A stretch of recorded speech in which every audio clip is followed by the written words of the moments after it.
Apa yang dimaksud dengan hisab yang ringan ini? Imam Sa'di mengatakan, wahwal ardul yasiru ala Allah. Hisab yang ringan itu maksudnya adalah al-ard. Ard itu ditunjukkan oleh Allah. Ini loh, ditunjukin. Ini loh amalanmu. Ya, ditunjukin sama Allah. Ini loh yang telah kamu perbuat. Yasir, dan itu mudah. Ditunjukin aja, ini loh. Fayuqarriruhullahu bidhunubi. Lalu Allah menetapkan bahwa ini loh dosa-dosa kamu. Ditunjukkan sama Allah, ini loh punyamu. Selama kamu hidup di dunia. Dan ini dosa-dosa kamu. Yang ini dosa, ini dosa, ini dosa, ini dosa.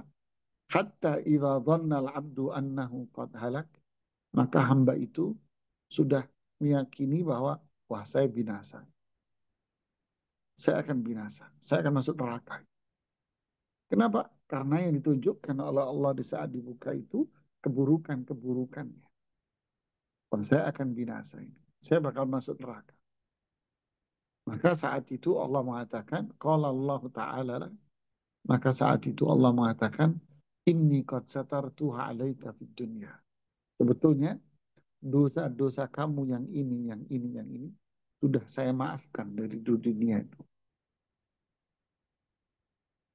Ma'ana asturu halakal yauma. Dan hari ini pun sama. Saya sudah maafkan semua kesalahan Anda. Makanya dia di sini, si Fulan ini mendapatkan catatannya dengan tangan kanannya dia. Jadi persis seperti mereka yang mendapatkan kebaikannya yang lebih dominan. Fa'amma man thaqulat mawazinuhu faulaika humul muflihun. Adapun mereka yang kebaikannya lebih banyak, maka dialah orang-orang yang beruntung dan bahagia. Fahuwa fi 'isyati radiyah, maka dia akan di surga, orang yang dapat catatan dengan tangan kanan. Nah, ini menunjukkan bahwa mereka juga dihisab. Cuman hisabnya ini hisab yang ringan. Hisab yang ringan itu ditunjukin aja jamaah. Ditunjukin doang. Lalu Allah ngasih tahu, ini loh dosamu, dosamu, dosamu, dosamu. Tapi setelah itu Allah bilang, ini sudah saya maafkan. Dari kamu hidup dulu sudah saya maafkan. Makanya sekarang saya juga sudah maafkan. Saya sudah tutup, sudah dihapus sama Allah. Ini sebuah ilustrasi aja untuk memudahkan kita berpikir. Apa itu? Dulu kita kalau ya terima rapot dulu, teman-teman ya, dulu kita kalau terima rapot, ya. Sampai sekarang juga kan ya. Kalau terima rapot, orang tuanya dulu dipanggil. Maju satu-satu. Ada orang tua waktu dipanggil sama wali kelasnya itu, dia cuman sebentar aja ngobrol sama wali kelasnya. Sebentar dia. 5 menit, mungkin 10 menit udah selesai, udah pergi. Ada wali murid yang ngobrol sama wali kelasnya itu cukup lama sekali. Ada setengah jam, lebih dari setengah jam. Kita bicara yang sebentar tadi, yang 5 menit, 10 menit tadi kelar. Datang. Assalamualaikum Pak, Bu. Ya. Oh iya, orang tua dari si Fulan ya. Oh iya. Oh Masya Allah, ini rapotnya Ibu. Karena Ibu memang ada beberapa pelanggaran. Ada beberapa yang nilainya kurang.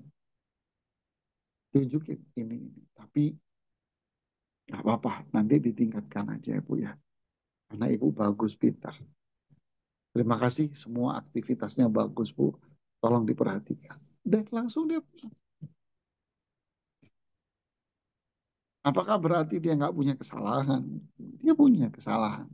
Cuman kesalahannya, kekurangan dia nggak ada artinya dibanding dengan prestasi yang dia peroleh.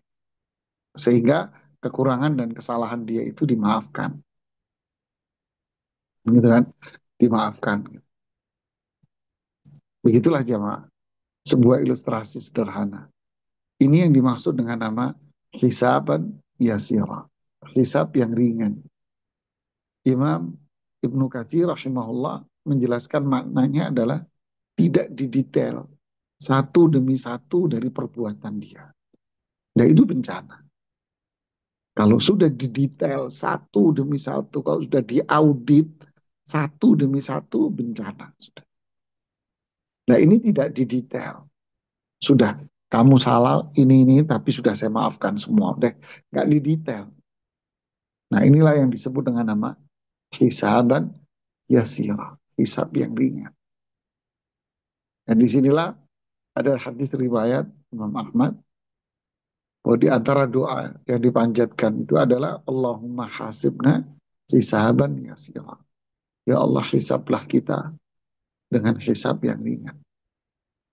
Tentu doa saja ya belum cukup. Tapi memang doa ini kan kekuatan. Tapi doa ini harus ditopang dengan amal. Buktinya apa? Bahwa kita harus bertauhid.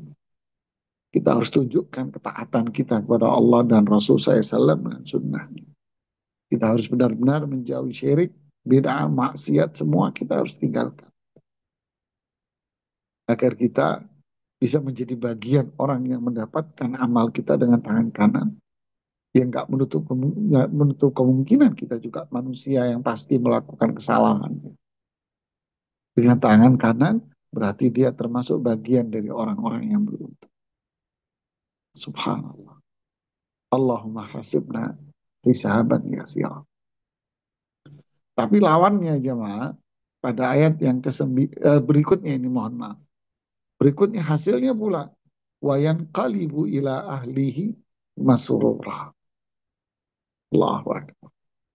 Nanti orang yang mendapatkan catatan amal ini akan bertemu dengan keluarganya dengan penuh kebahagiaan. Maksudnya apa? Imam Sa'di kembali mengatakan wayan qalibu ila ahlihi. Nanti dia akan bertemu dengan keluarganya. Di mana ini ceritanya? Fil jannah, di surga. Ya Allah. Allahu Akbar. Habis dihisab dengan hisab yang ringan. Dia nerima dengan tangan kanannya. Fa'amma man utiya kitabahu biyaminih. Fayaqulu ha'umu qara'u kitabiyah. Mereka yang mendapatkan catatan amalnya dengan tangan kanan. Baik semuanya. Hisabnya ringan, cuma ditunjukin tok sama Allah. Mereka akan mengatakan kepada semua orang yang ada di padang mahsyar itu. Ha'umu qara'u kitabiyah. Siapa yang mau membaca catatan amalku? Bangga dia karena catatan amalnya bagus semua. Contoh ilustrasi tadi. Anak yang prestasinya bagus, keren. Ya dia melakukan pelanggaran, sekolah telat, mungkin begini. Begini. Tapi prestasinya jauh lebih unggul, sehingga itu dimaafkan. Keluar dari kelas, kira-kira bawa rapotnya itu diumpetin di tas, atau bawa rapotnya ditenteng gitu sama. Tentu dia akan bawa rapotnya itu ditenteng dia. Temennya, gimana rapotmu? Nih, lihat sendiri. Waduh, bangganya jamaah. Nih, kamu lihat. Wah, orang Jawa bilang songong juga nih ya. Wah, nilainya bagus. Ini sekedar ilustrasi saja. Umu qara'u kitabiyah, katanya dia. Siapa yang mau membaca? Ikra'u, baca, baca, ayo nih lihat, lihat, lihat nih catatan saya nih. Gitu. Oh bangga, karena dia masuk surga. Wah ya, memang saat itu sudah tidak ada namanya kesombongan, bangga diri sudah tidak ada. Sudah tidak ada. Itu kan ada di era sekarang di dunia kita hidup. Akan jadi dosa kita kalau memiliki sifat seperti itu. Itu dosa besar. Alhamdulillah. Tapi ketika di nanti di akhirat tidak ada lagi. Dia akan mengatakan muqra'u kitabiyah di surat Al-Haqqah itu. Lalu menyebutkan apa yang telah dia lakukan selama ini di dunia. Setelah itu apa? dia akan masuk surga, dia akan bertemu dengan keluarganya di sana. Dia akan bertemu dengan suaminya, dia bertemu dengan istrinya, dia bertemu dengan anak-anaknya, dia bertemu dengan orang tuanya. Kenapa? Li'annahu naja minal adzabi wa faza bithawabi. Kata Imam Sa'di, karena dia selamat dari azab dan karena dia sukses dengan pahalanya yaitu surga. Makanya semoga Allah senantiasa menguatkan iman kita terus, menuntun kita untuk terus berjalan di sirat mustaqim, senantiasa mengaruniakan kepada kita nikmat sunnah petunjuk Rasul SAW, keteguhan hati, terus bertauhid, melakukan ketaatan, menjauhkan dari diri kita semua kemaksiatan, syirik, bid'ah semuanya. Dan semoga Allah kumpulkan kita semua di surga Allah Subhanahu wa taala dengan keluarga kita, dengan teman-teman kita semua. Kemudian yang berikutnya, yang ke-10, nah ini kelompok yang berikutnya, yang kedua. Wa amma man utiya kitabahu wara'a dhahri. Adapun mereka yang mendapatkan catatan lembaran-lembaran amalnya tadi dari belakang punggungnya. Alhamdulillah. Yaitu kata Imam Sa'di, bisimalihi min khalfi. Yaitu dia menerima dengan tangan kiri dari belakang punggungnya dia. Kok bisa? Iya, di ayat yang lain. Wa amma man utiya kitabahu bisimali. Ya laitani lam uta kitabiyah. Walam adri ma hisabiyah. Adapun mereka yang mendapatkan lebaran-lebaran amalnya dengan tangan kiri. Tangan kirinya dari depan begini dia menerima. Tidak. Tapi dia menerimanya dari belakang. Tangannya di belakang, dia menerima dari belakangnya. Artinya apa? Kehinaan yang dua kali lipat yang dia terima. Sudah tangan kiri, dari belakang lagi dia terima. Menunjukkan apa? Kebinasaan. Berarti hisapnya apa? Hisapnya berat. Hisap berat itu apa? Di detail satu demi satu oleh Allah bakal hisap. Rasulullah SAW mengatakan kepada Aisyah, man nukisal hisaba udzib. Siapa yang di detail hisapnya nanti pasti disiksa. Redaksi lain, man husib udzib. Siapa yang dihisap dengan cukup mendetail, maka dia pasti akan diadab oleh Allah. Seperti pada ayat latus alunna yauma idzin anin na'im. Kalian pasti akan ditanya oleh Allah tentang nikmat ini. Allah di detail nanti ini adab sudah.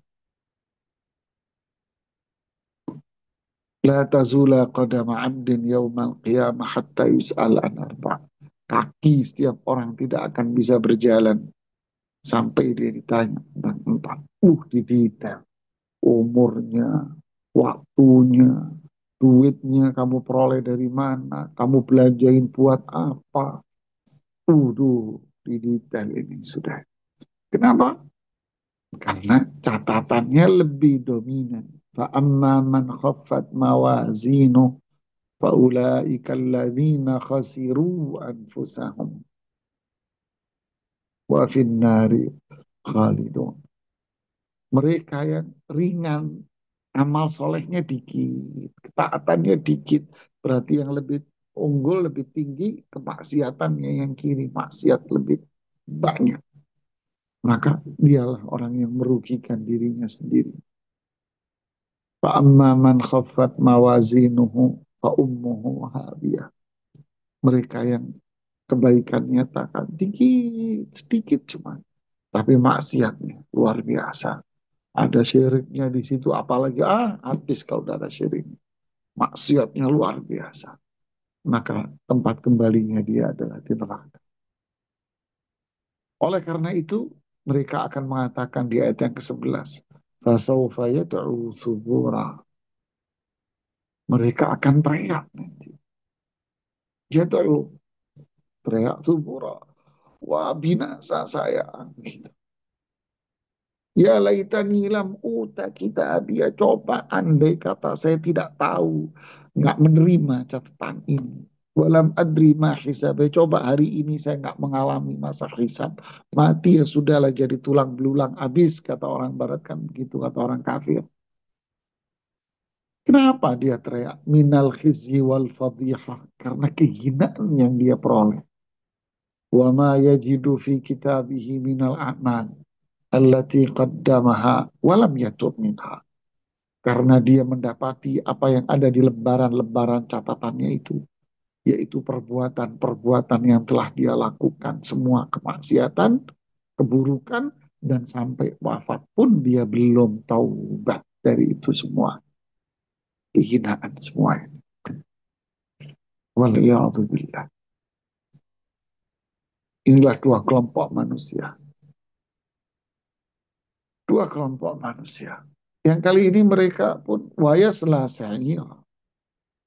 Mereka yang kelompok yang kedua ini, kalau yang pertama masuk surga. Kelompok yang kedua, wayas selasai. Mereka akan masuk neraka. Hai tuhitu bihi sa'iru min kulli janib. Masuk neraka maksudnya apa? Api itu akan menyelimuti dirinya. Menyelimuti diri dia. Mungkin kalau ibu-ibu tahu oven ya. Oven ya kan kotak itu yang kecil yang apa namanya uh, rumah tangga ataupun industri oven. Nah, rotinya atau dagingnya itu kan ditaruh di tengah. Maka roti atau dagingnya ini taruh di tengah, dia dikelilingi oleh api. Api atas, api bawah, api samping kanan, api samping kiri. Ya ini, ya setelah saya, dia akan dikelilingi oleh api pada diri. Matang tubuhnya itu depan, belakang, dalam, sama luarnya. Semuanya matang. Allahumma ajirna minanna. Semoga Allah menjauhkan diri kita semua dari azab. Wa yuqallibu ala hadzabiha. Dan dia terus akan berada di dalam azab itu. Dia bolak balik berada di dalam azab. Wa dzalika li'annahu fid dunya. Kenapa? Kenapa? Kenapa ini terjadi? Karena dia dulu di dunia. Kenapa dia di dunia? Innahu kana fi ahlihi masrura. Dia cuek di dunia dulu dengan keluarganya. Masa bodoh dia dengan keluarganya dulu ketika hidup di dunia dulu dengan keluarganya semuanya. Masa bodoh dia dengan perintah Allah. Yaitu la yaqturul ba'ta ala balihi waqad asa. Dia merasa dunia ini hidup segala-galanya sudah. Nikmati kehidupan dunia. Anda enjoy your life dan sebagainya. Sudah nikmati hidup Anda. Seolah-olah dia mati terus nggak dibangkitkan oleh Allah dari kuburnya. Tak ada hisab, tak ada surga, tak ada neraka. Manusia semua akan bahagia di alam baka. Waduh, bahasanya kan gitu. Akhirnya apa? Asa dia akan melakukan berbagai macam kejahatan-kejahatan. Yang kafirnya, yang syiriknya, yang maksiatnya. Tuli, buta, bisu dari kebenaran. Innahu kana fi ahlihi masrura. Di dunia dulu dia masa bodoh beneran ya sudah. Ini penyebab. Nggak mau tahu dengan yang kufur, kekafiran, kesyirik, dosa besar, nggak mau tahu. Kalau dinasihatin, sok tahu loh, sok alim, sok ngerti, sok pinter. Ya, ini orang kolot, orang begini, ekstrim, garis-garis ekstrim, atau apapun lah kalimat-kalimat yang mereka lontarkan. Inilah mereka. Na'udzubillah, thumma na'udzubillah. Makanya mereka di akhirat dapat lembarannya itu dengan tangan kirinya dan dari belakang kehinaan dan kehinaan. Masuk neraka, ya api menyelimuti tubuhnya dan dirinya semuanya. Sampai kapan? Ya tergantung. Ada yang kekal selama-lamanya. Siapa? Yang kekal selama-lamanya hanya orang kafir sama orang yang berbuat syirik. Innalladzina kafaru min ahlil kitabi wal musyrikina fi nari jahannam khalidina fiha. Sesungguhnya orang kafir. Siapa? Min ahlil kitab, Yahudi, Nasrani, wal musyrikin, pelaku-pelaku syirik, baik yang non-muslim, Hindu, Buddha, Konghucu, atau orang Islamnya sendiri yang berbuat syirik besar, mereka akan kekal di dalam neraka. Adapun ada mereka yang masuk neraka, tapi mereka tidak kekal di dalamnya. Siapa? Yaitu umat Islam yang bertauhid kepada Allah. Tapi dosa besarnya dia banyak. Dosa besarnya banyak dia. Tapi dia bertauhid. Nah, disitulah dia akan diadab dulu. Seperti dalam hadis sahih, Rasulullah SAW mengatakan, Allah nanti akan berfirman, akhriju minan nar man kana fi qalbihi mithqala dzarratin min iman. Keluarkan dari api neraka siapapun yang di dalam hatinya masih ada iman sekecil apapun. Hadis itu depannya keluarkan dari api neraka seseorang yang di dalam hatinya ada iman seukuran gandum, terus turun lagi seukuran syair lebih kecil lagi, sampai sekecil apapun yang penting ada imannya dalam hati, keluarkan. Syafaati li ummati li ahlil kabair. Syafaatku untuk umatku bagi mereka yang berbuat dosa besar. Mereka dikeluarkan. Tapi berapa lama mereka diazab? Wallahu ta'ala alam shawab. Kata, satu hari fi yaumin ka alfi sanatin mimma ta'udun. Seperti 1.000 tahun di dunia. Nas'alullah al-afwa wal. Inilah akibat mereka yang masa bodoh dengan hukum dan aturan. Tentu penyebabnya adalah dia nggak mau belajar ilmu, nggak mau belajar. Apa yang dipelajari? Tentu yang dipelajari adalah wahyu. Dia nggak mau belajar Quran, nggak mau belajar Sunnah. Oh, ada orang yang ngerasa dirinya belajar, tapi belajar versi siapa? Versi siapa? Ada orang pengen belajar rendang, tapi belajarnya sama orang Jawa. Ya nggak jadi ada rendangnya. Mau belajar pasta, tapi belajar sama orang Jogja. Jadinya mie keletek nanti ente. Iya kan? Begitulah. Allah. Mau belajar pizza sama orang Betawi. Jadi emplek-emplek kata orang Betawi. Begitulah. Ada yang belajar Quran, belajar hadis, tapi dari siapa? Ada yang belajar dari orang Barat, ada belajar dari orang Sufi, perasaan metodenya salah. Harusnya kita belajar Quran, hadis, ya dari sumbernya. Siapa sumbernya? Sahabat sendiri. Kemudian siapa? Muridnya sahabat. Kemudian siapa? Murid mereka yang referensinya, literasinya sudah jelas di hadapan kita. Itu sumber yang pas. Terus sekarang saya orang awam, Ustaz gimana? Ya sama Ustaz-Ustaz yang saya percaya. Sudah, ilmu ini kan kepercayaan. Seperti Anda mau beli barang makanan, biasa beli di toko ini, ya sudah saya akan beli di toko ini.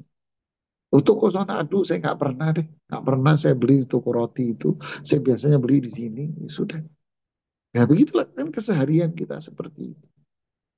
Ya, mereka tak berilmu dengan metode cara seperti ini. Maka lahirlah akhirnya bisikan syaitan yang menang. Maka muncullah namanya hawa nafsu, sehingga jadilah dia orang yang jauh dari Allah. Na'udzubillah, thumma na'udzubillah. Wala haula wala quwata illa. Makanya Allah bilang tentang kelompok ini, innahu dhanna an lan yahur. Mereka ilam yadhun annahu raji'un ila rabbi wa mawqufun baina yadayhi. Yaitu mereka tidak yakin kalau dia itu kalau dia itu bakal kembali di hadapan Allah, nggak yakin. Dia nggak percaya sama hari akhir. Cuek. Bisa orang Islam percaya dia cuek. Ara'aital ladzi yukadzibu biddin.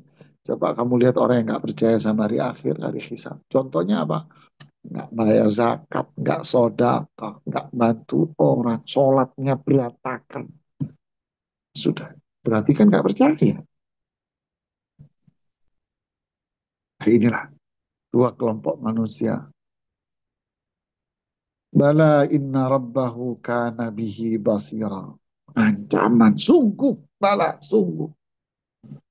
Inna rabbahu, sesungguhnya Rabb dia yang menciptakan dia, yang ngasih rezeki, yang ngatur semuanya. Bika nabihi basira.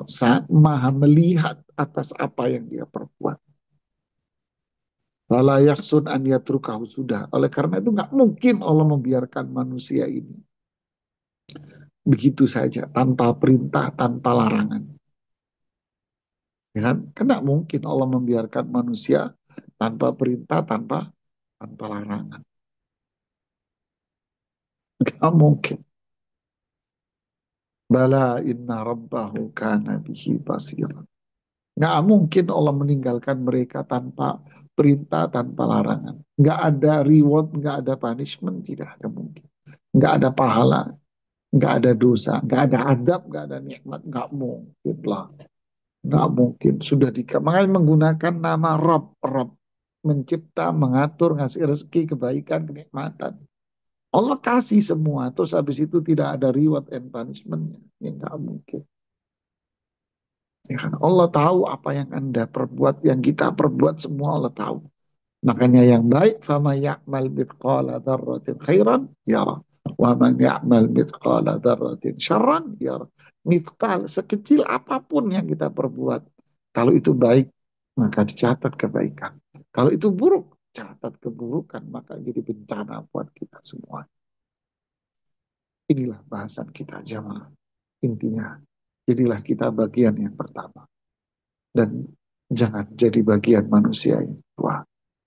Nas'alullah al-afwa wal afiyah. Wallahu ta'ala alam sawab. Silakan kalau ada yang mau bertanya.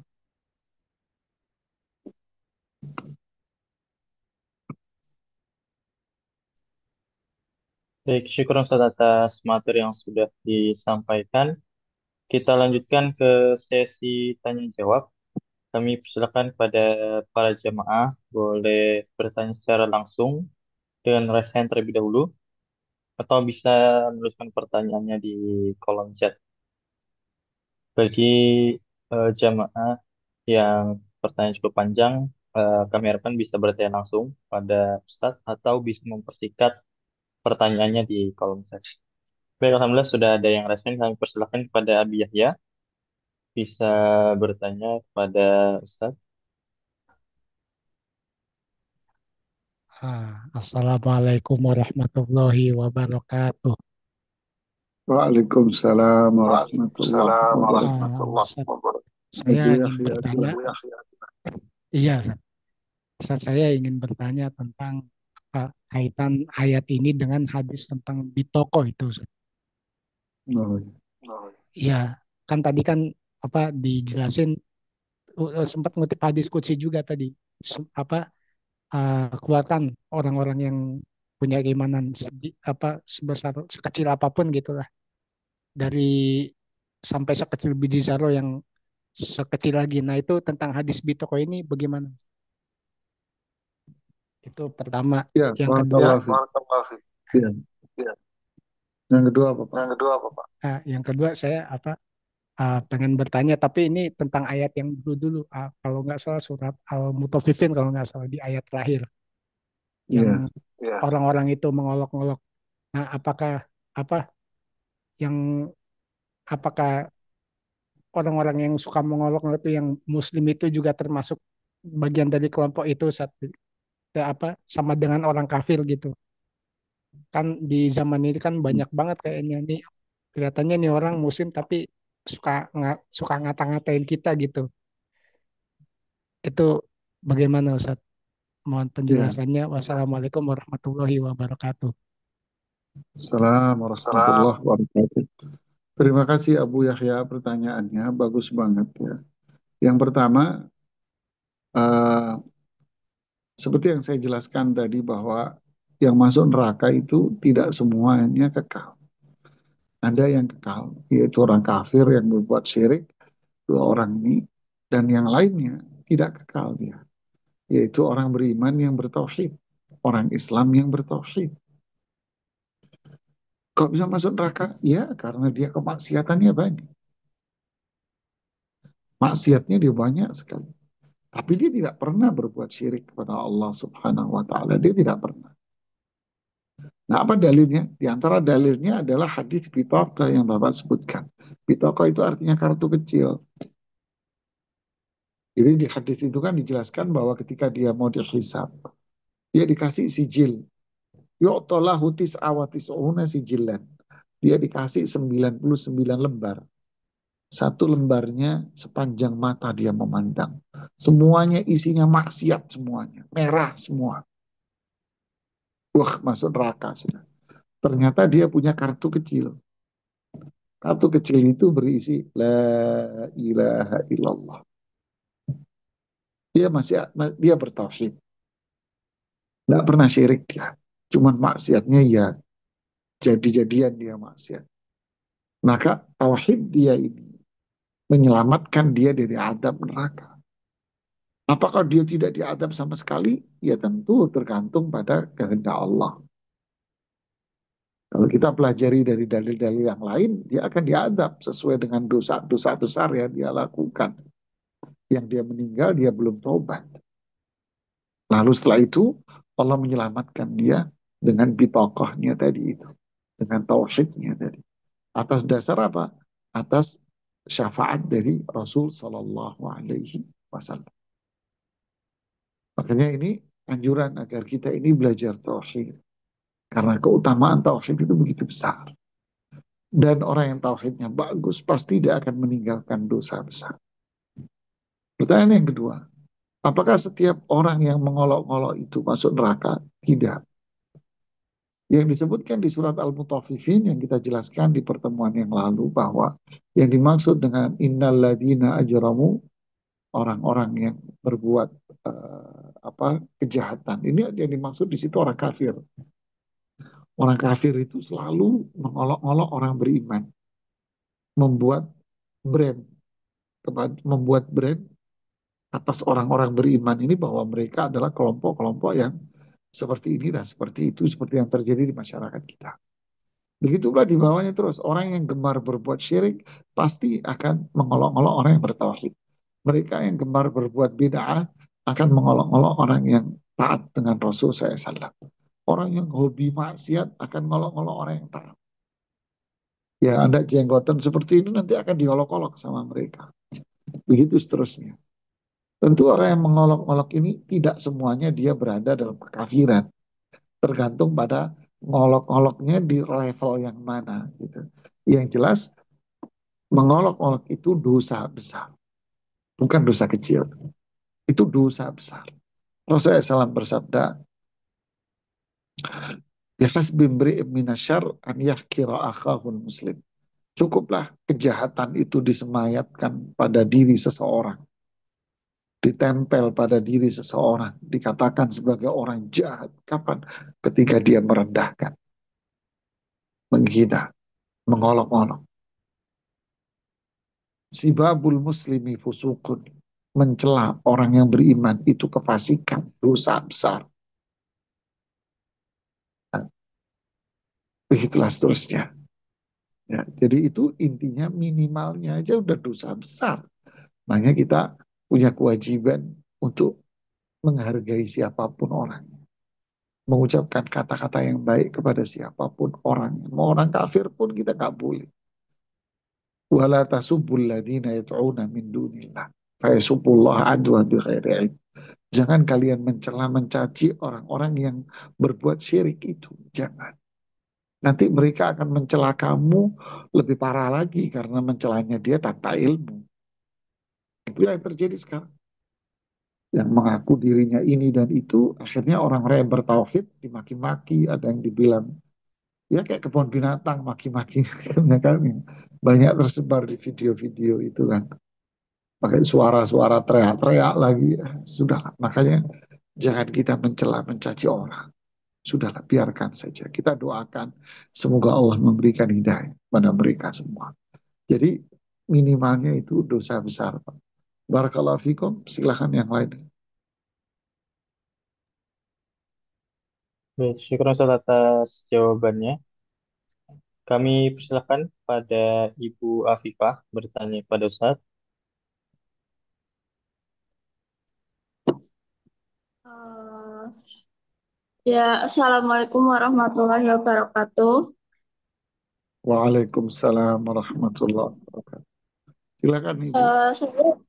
Saya izin tanya Ustadz mengenai firman Allah yang ada di dalam Al-Quran serta hadis bahwa perempuan dalam Islam itu dimuliakan dan ada batasan-batasan tertentu untuk menjaga perempuan tersebut.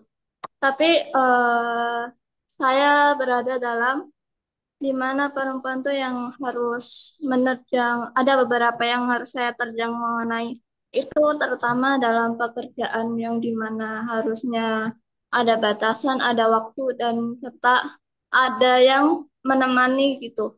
Tapi di mana kalau seandainya memang saya tidak bisa mengikuti apa yang Allah perintahkan itu gimana Ustadz? Dan untuk apa namanya? Alhamdulillah ya sekarang saya berpikir bahwa sesuatu hal yang gimana caranya saya bisa mengikuti apa yang Allah perintahkan. Alhamdulillah dengan menikah ini, semoga Allah bisa menjaga saya dari orang-orang yang mungkin bisa memfitnah, menghina, serta menjaga pandangan, serta juga menjaga aurat itu. Gimana pendapat Ustadz? Apakah pendapat saya ini sudah tepat? Sebelum saya jawab, Terima kasih. barakallahu fikum pertanyaannya, saya boleh nanya sama Anda sebentar. Ya Mbak ya, saya mau nanya sama Anda Oke, sebentar.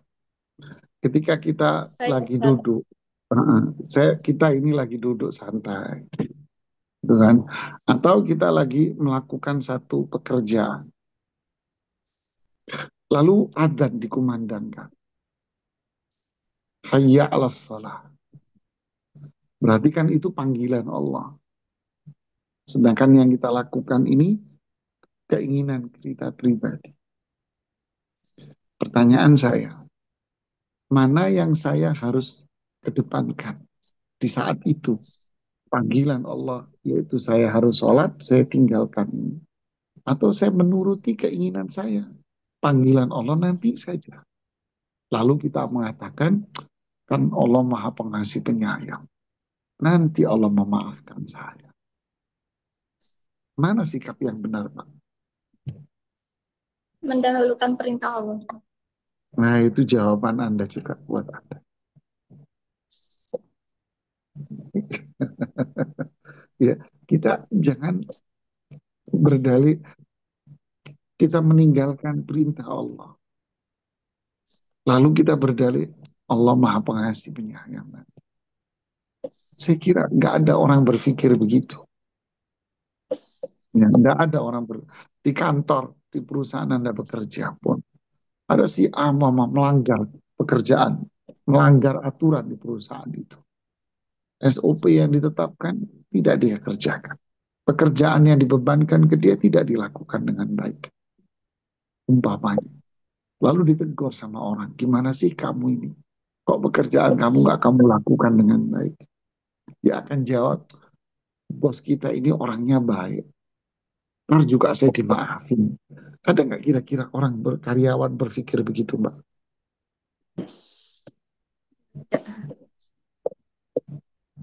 Nggak ada. Jadi kalau kita dihadapkan antara ini panggilan Allah, ini panggilan hawa nafsu. Karena hawa nafsu kan keinginan saya pribadi. Ya, keinginan saya pribadi. Mana yang kita dapatkan? Allah berfirman di surat Al-Hujurat. Ya ayyuhalladzina amanu la tuqaddimu baina yadayillahi wa rasulih wattaqullah. Wahai orang-orang yang beriman, kalian jangan mendahulukan selera pikiran Anda daripada Allah dan Rasulnya. Takutlah kamu sama Allah. La tuqaddimu. Kalian jangan mendahulukan. Apa? Pikiran, perasaan, keinginan. Baina yadayillah. Daripada panggilan Allah dan Rasulnya. Kemudian, kalau kita mendahulukan panggilan Allah dan Rasulnya. Oh ini perintah Allah. Oh ini perintah Rasul. Oh ini dilarang maksiat. Oh ini perintah saya kerjakan. Oh ini maksiat saya harus tinggalkan. Maka apa yang terjadi? Wa man yattaqillaha yaj'al lahu makhraja wa yarzuqhu min haitsu la yahtasib. Siapa yang bertakwa kepada Allah, Allah kasih solusi atas semua problem Anda. Allah kasih jendela-jendela yang banyak. Sehingga problem masalah kita ini cepat terjadi sirkulasi. Dan Allah kan berikan rezeki kepada Anda dari jalur yang tidak Anda sangka-sangka. Rasulullah SAW bersabda, "Man taraka syai'an lillah, awadahullahu khairan minhu." Siapa yang meninggalkan sesuatu karena Allah, oh ini dilarang, saya tinggalin. Oh ini perintah Allah dan Rasul saya kerjakan. Siapa yang meninggalkan sesuatu karena Allah, Allah akan ganti itu dengan yang lebih baik.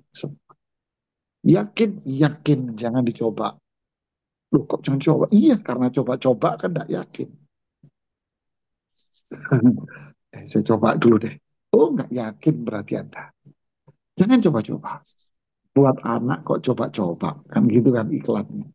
Tapi ini bukan dicoba-coba. Tapi saya yakin saya harus kerjakan. Nah, ini. Barakallahu fiqh. Terima kasih Ustaz. Wassalamualaikum warahmatullahi Sama-sama. Yang lainnya. Baik, syukur atas jawabannya. Kami persilahkan, karena belum ada yang chat ya, kita persilahkan sudah resign kepada Ibu Dina. Yang silahkan bertanya kepada Ustaz. Alhamdulillah. Terima kasih. Jazakillah khair.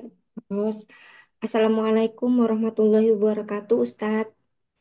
Waalaikumsalam warahmatullahi wabarakatuh. Ya Ibu, silahkan. Ustadz Afwan, ini Ana izin bertanya tapi di luar tema tentang sholat Id, Ustadz. Eh, ini kan Ana di sini sholat Idnya itu boleh enggak ya Ustadz kalau yang mengimaminya Afwan Ustadz, di sini tuh perwakilan muslimnya tuh kebanyakannya NU Ustadz Afwan, Hmm. kebanyakannya NU. Anak kalau sholat id di belakang imam yang itu kayak gitu boleh nggak ya Ustadz? Ibu tinggal di mana Ibu? Taiwan Ustadz. Oh, Terus tapi imamnya Muslim kan Bu sholatnya ya? tuh gimana Ustadz? Afwan. Islam kan imamnya kan? Ih, eh, apa namanya? Terus sholatnya juga tuh Ustadz nggak di lapangan Hmm, Ustadz, jadi kayak kayak di dalam Masjid. ruangan rumah, Ya, tapi ah, rumahnya tuh besar gitu Ustadz, dijadiin ya, musola gitu. ya, ya. Hmm. Terima kasih Bu. Itu Boleh Bu, selama dia orang Islam, dia mengucapkan dua kalimat syahadat Muslim, maka dia sah jadi imam. oh boleh ya Ustadz. Oh, Boleh selama dia Islam, mengucapkan dua kalimat syahadat, dia Muslim sah Bu. oh Ya, iya. selama dia nggak mabok aja, bukan masuk sholat lagi mabok kan enggak. Dia Muslim, nah, selama dia bukan cewek, masuk cewek jadi imam, imamin laki-laki, ya lucu, kan enggak. Ya. Selama Iya, dia iya, laki-laki, iya, Muslim, ngucapin iya. dua kalimat syahadat, maka sah. Kok sholatnya di ruangan? Enggak apa-apa. Mau di ruangan, mau di dalam masjid, mau di tanah lapang, semuanya boleh sah. Cuman kalau ditanya, mana sholat lebaran yang paling afdal? Ya di tanah lapang. Itu. Tapi kalau di ruangan tidak apa-apa, sah. Apalagi Anda di daerah-daerah negara-negara yang minoritas yang nggak boleh melakukan sholat itu. Itu sudah istimewa sudah kalau di tempat Anda. Ya, nggak ada apa-apa. Yang salah siapa? Yang salah yang nggak sholat itu.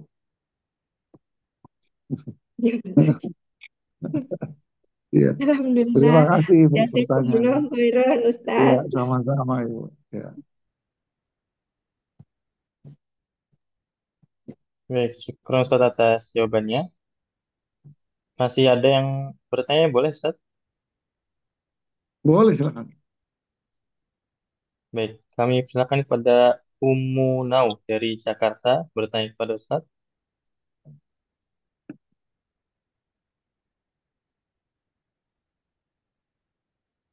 Assalamualaikum warahmatullahi wabarakatuh. Waalaikumsalam warahmatullahi wabarakatuh. Semoga Ustadz dan keluarga selalu dalam penjagaan Allah Ta'ala, juga Amin. eh, Allahumma amin. juga kita semuanya yang ada di Zoom malam ini. Amin. Amin. Eh, be- Allahumma. Begini Ustadz, jadi 2 minggu lalu Ibu Ana eh, meninggal dunia, qadarullah. Nah, di saat Rahimahullah rahmatan wasi'ah. nah di saat itu wasiatnya adalah minta dikuburkan di kampung halamannya. Kami sudah menjalankan wasiat tersebut dan qadarullah keluarga di sana eh, melakukan tahlil Ustadz, tahlilan. Hmm. Nah, kemudian ya mereka ada minta dana lah ke kami gitu, dan salah satu adik kami itu memberikan dananya dengan niat untuk menjaga silaturahim, karena yang kami dengar tuh kami sampai dibilang tidak ada adab gitu Ustaz. Nah, apakah nanti hisabnya itu diterimakah oleh Allah, bahwa dengan niat itu, dengan niat silaturahim itu, dengan terpaksa ya Ustaz ya, supaya kami juga, sebenarnya kami keberatan, jadi kami udah tolak awalnya, tapi ya, akhirnya kami harus menyerahkan gitu Ustaz. Eh, Bisakah niat itu Allah terima Ustaz? Demikian. Assalamualaikum warahmatullahi wabarakatuh. Ya, Assalamualaikum warahmatullahi wabarakatuh. Terima kasih Ibu pertanyaannya, luar biasa ini. Satu hal jamaah yang kita harus pahami bahwa niat baik itu harus diiringi dengan amalan yang baik. Kalau niat baik saja tanpa diiringi dengan amalan yang baik, nanti jadi jelek. Hmm. Ini namanya bertepuk sebelah tangan. Nggak bisa. Jadi kita tahu bahwa itu tahlil dan sebagainya ini kan amalan yang beda. Tapi kan masyarakat ini jadi budaya di sana. Jadi budaya yang luar biasa. Dan akhirnya mereka menganggap bahwa itu sebuah kewajiban, keharusan bagi orang yang wafat harus dilakukan tahlil. Dan mereka meyakini sampai pada satu tingkatan bahwa itu adalah ibadah yang sangat mulia sekali. Bahkan sampai bisa meyakini itu bisa menyelamatkan si fulan ini dari adab Allah Subhanahu wa taala dengan amalan itu. Ya, tentu ini keyakinan yang benar-benar yang terlarang, yang tidak dibenarkan. Nah, tahlil ini juga mereka sisi negatifnya lagi menggunakan biaya yang begitu besar kalau di daerah. Ya, biayanya lumayan loh besar itu kalau di daerah. Sebab kalau istilahnya nggak ada makan makanan besarnya, yang datang nggak banyak. Ya kita juga kan dulu ngalamin ya di Jawa Timur, apalagi saya di Jawa Timur di Kampung Arab, mau tambah jadi jemaah, Bu ya kalau nggak ada nasi kebulinya nggak ada yang datang Bu. Ya pulangnya mau nasi kebuli, roti tawar, wah macam-macam. Apalagi zaman sekarang lebih dari itu. Akhirnya sudah keluar dari batasan lagi berlebih-lebihan. Ya. Jadi hal ini tentu masuk dalam kaitan Wala ta'awanu 'alal itsmi wal 'udwan. Jangan tolong menolong Anda dalam perbuatan dosa. Ini beda. Jangan tolong menolong pada perbuatan itu. Adapun dicibir, nggak dicibir, dicela, nggak dicela. Ini nggak bisa kita hindari, Ibu. Ya, nggak bisa dihindari. Anda bantu pun nanti nggak selamat dari cacian. Anda membantu, nggak selamat dari cacian. Anda tidak membantu, nggak selamat juga dari cacian. Ya. Terus yang selamat yang mana? Nggak tahu saya. Ya, inilah hidupnya. Mau dicari manil tamasaridon nasi bisa khatillah, sakhitallah. Rasulullah SAW mengatakan di hadisnya, siapa yang mencari keridhaan manusia dan dia mempertaruhkan murkanya Allah, ya Allah akan murka sama dia lah. Kenapa kok cari manusia? Kita cari Allah. Ya. Solusinya apa misalnya? Nah, yang penting kan solusinya juga. Apa solusinya? Anda bisa membuat skenario dengan mereka. Mereka kan mau bikin tahlil. Anda mengatakan, saya mau bantu sodakah buat ibu. Tapi saya tidak mau acara tahlilan. Apa itu? Tolong belikan sembako, beras, atau apapun di kampung, nanti bagikan beras itu kepada orang kampung di sana, dan kita niatkan semua ini buat ibu. Tapi saya tidak mau buat tahlilan, tapi saya mau buat sembako. Nah, gitu kan Bu? Nah, Anda mau bantu, buat siapa? Buat ibu lah. Masa buat ibu kita nggak mau? Tapi buat apa? Sembako. Bentuknya apa? Maaf, sembako. Nah, solusinya, saya mau kasih uang tapi buat sembako ya, umpamanya. Bagi ke orang kampung. Wallahu a'lam.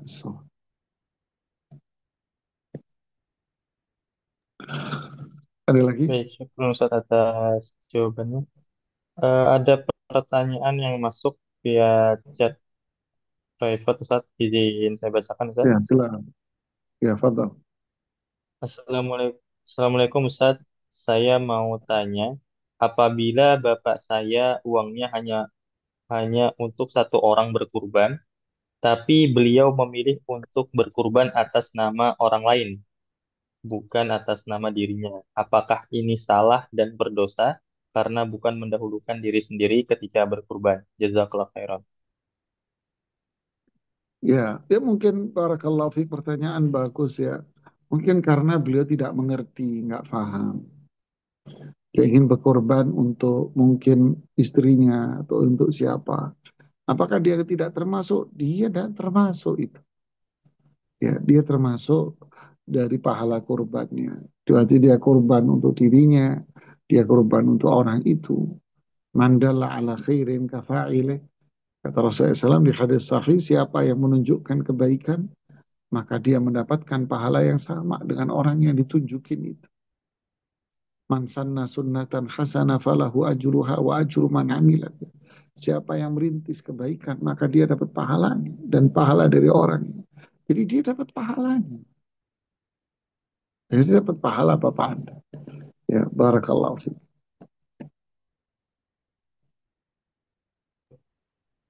Baik, syukur Ustaz atas jawabannya. Sepertinya sudah tidak ada, oh masih ada yang present Ustaz, baru present. Boleh Ustaz? Ya, silakan. Baik, kami persilahkan kepada Umu Firly. Saya bertanya kepada Ustaz.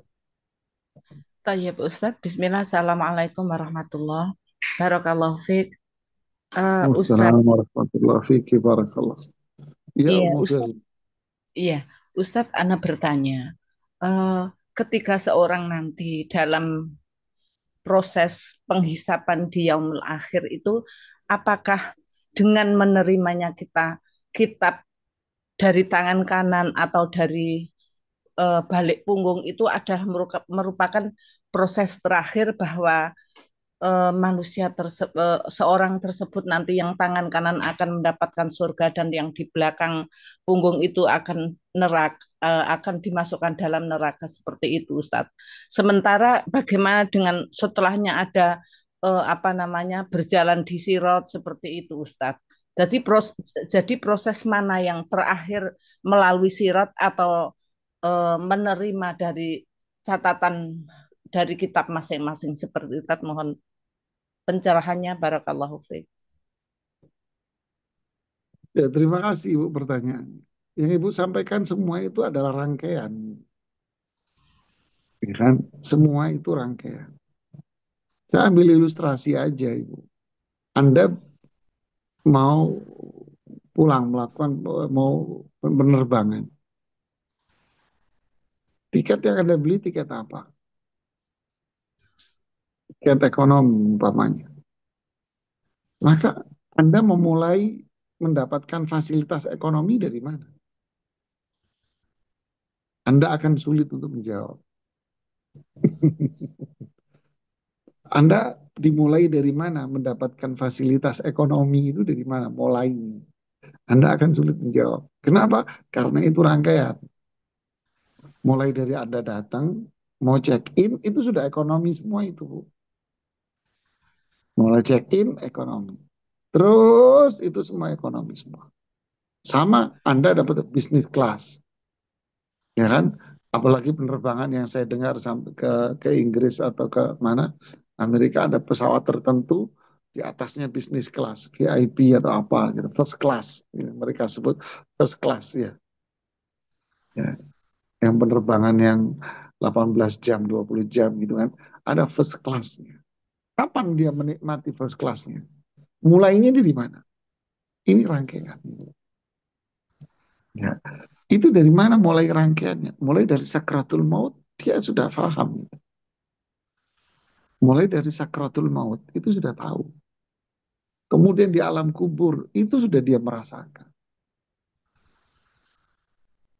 Saya pernah ditanya, lo kan belum ada hisab, Ustaz. Ya sama aja, Anda kan belum naik pesawat. Kenapa Anda sudah dapat fasilitas bisnis kelas di ruang lounge? First class Anda mendapatkan fasilitas di lounge yang lebih mahal. Padahal kan Anda belum masuk, Anda kan beli buat kursi yang di atas. Kenapa yang di bawah sudah mendapatkan fasilitas? Coba pikirin. Terkadang ada penjemputan juga loh. Padahal kan Anda belinya untuk yang di pesawat. Kenapa kok masih di rumah sudah dijemput? Karena Anda beli first class umpama. Ini rangkaian. Mulai dari sakratul maut. Mulai dari alam kubur. Mulai dari bangkit dari kuburan. Ini rangkaian. Lalu ketika hisab, dia dapat yang ringan. Lalu ditimbang, timbangan amalnya baik. Lalu lewat sirat cepat. Ini rangkaian. Oh kok ada sirat yang jalan kaki? Ya kan tergantung amalnya. Oh ada yang merangkak tapi selamat juga. Ya, tergantung amalnya. Semuanya amalnya. Semua amal. Ini adalah sebuah rangkaian, Ibu. Makanya doanya, Allahumma khtim li bi husnil khatimah. Ya Allah tutup hidupku ini dengan husnul khatimah. Allahumma ja'al akhir kalami la ilaha illallah. Ya Allah jadikan kalimat terakhir yang terucap dari mulut saya la ilaha illallah. Allahumma inni as'aluka husnal khatimah. Allahumma inni as'aluka na'imal qabri. Ya Allah aku memohon kepadamu nikmat kubur. Allahumma inni a'udzubika min adzabil qabri wa min adzabi jahannam. Berlindung kepadamu dari adab kubur. Ini rangkaian semuanya. Ya, barakallahu fikum. Ya, jazakallah khairan Ustaz. Ya, terima Ya, kasih kepada syukran Ustaz semuanya. atas jawabannya. Jazakumullah khair. Kita akan sambung insya Allah di pertemuan berikutnya. Semoga bermanfaat kajian kita hari ini buat kita semua, buat saya sendiri, buat kita, buat nambah iman kita, semangat kita beramal, punya kekuatan buat diri kita untuk meninggalkan maksiat dan semua yang dilarang oleh Allah dan Rasulnya. Kita tutup subhanakallah bihamdik asyhadu an la ilaha illa anta astaghfiruka wa atubu ilaik. Assalamualaikum warahmatullahi wabarakatuh.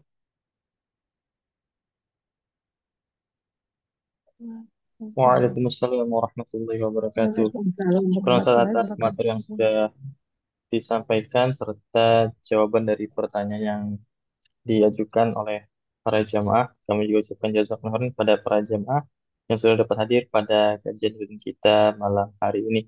Semoga apa yang sudah disampaikan Ustaz tadi bisa menambahkan ketakwaan pada diri kita, menambahkan hasanah keilmuan dalam diri kita, sehingga bisa kita amalkan dalam kehidupan sehari-hari dan bisa kita bagikan kepada orang-orang di sekitar kita.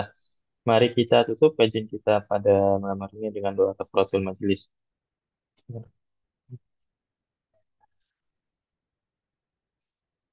Baik, sebelum kajian ditutup, kami informasikan kepada jemaah bahwasannya insya Allah besok akan kembali dilaksanakan kajian rutin yang membahas sirah Nabawi, akan membahas tema peristiwa dan hikmah Rasulullah SAW menghajar serta mendiamkan para istrinya di pembahasan kedua. Kemudian akan diisi oleh beliau guru kita Ustadz Ali Hasan Bawazir Hafizullah Ta'ala.